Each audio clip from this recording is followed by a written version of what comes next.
سبحان اللہ۔ اگر یہ ایک گناہ بار بار کرو گے تو یاد رکھنا اللہ تمہاری نمازیں قبول نہیں کرے گا، پھر اللہ تعالیٰ تمہارے روزے بھی قبول نہیں کرے گا، اللہ تعالیٰ تمہاری تہجد کی نماز بھی تمہارے منہ پہ مار کے رکھ دے گا، قبول نہیں کرے گا، تمہاری دعائیں بھی قبول نہیں ہوں گی اگر یہ ایک گناہ بار بار کیا۔ میری قوم کے نوجوانوں اندازہ لگاؤ وہ گناہ کتنا بڑا گناہ ہوگا، کتنا بڑا خطرناک گناہ ہے جس کے کرنے سے انسان کی نہ نماز قبول ہوتی ہے نہ روزہ قبول ہوتا ہے۔ اور وہ گناہ یہ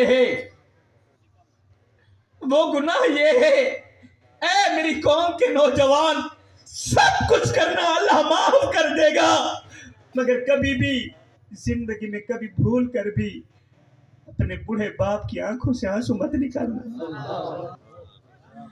یہ دیکھ سید زادہ ہاتھ جوڑتے ہوئے آیا ہے، ہاتھ جوڑ کے جا رہا ہے، ان دو جملوں پر غور کرنا، زندگی میں کبھی بھول کر بھی بوڑھے باپ کی آنکھوں سے آنسو مت نکالنا، اللہ بوڑھی ماں کی آنکھوں سے آنسو مت نکالنا۔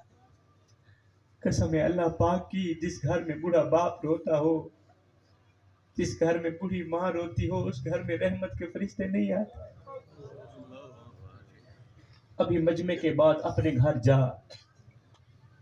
ذرا غور کرنا کہیں تیری وجہ سے تیرا بوڑھا باپ رو تو نہیں رہا، کہیں تیری وجہ سے تیری بوڑھی ماں رو تو نہیں رہی۔ آج ماں مولوی کے پاس بیٹھی ہے، باپ پیر صاحب کے قدم دبا رہا ہے اور رو رو کے کہہ رہا ہے پیر صاحب کوئی تعویذ دو، کوئی دعا دو، اللہ میری اولاد کو ہدایت دے۔ اولاد دکھ دیتی ہے، اولاد درد دیتی ہے۔ سبحان اللہ۔ اگر یہ ایک گناہ بار بار کرو گے تو یاد رکھنا اللہ تمہاری نمازیں قبول نہیں کرے گا، پھر اللہ تعالیٰ تمہارے روزے بھی قبول نہیں کرے گا، اللہ تعالیٰ تمہاری تہجد کی نماز بھی تمہارے منہ پہ مار کے رکھ دے گا، قبول نہیں کرے گا، تمہاری دعائیں بھی قبول نہیں ہوں گی اگر یہ ایک گناہ بار بار کیا۔